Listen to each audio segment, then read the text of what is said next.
Hello, this is how you check your service interval on a 2007 Audi Q7.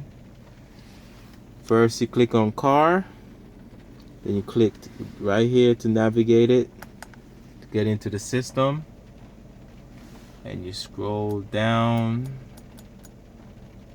and right here to service interval to tell you the next time you need to do an oil change. And my service is due since 284 days. And this right here, this model, this is the 4.2 model, and I cannot, every time when I do an oil change, I gotta go back to the dealer to get it reset, because I don't have the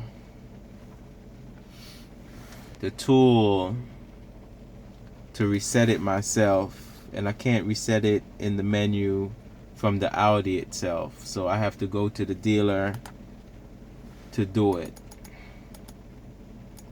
But that's how you check. This is how you check to see when your service is due for oil change. Thank you for watching my video. Please subscribe, like.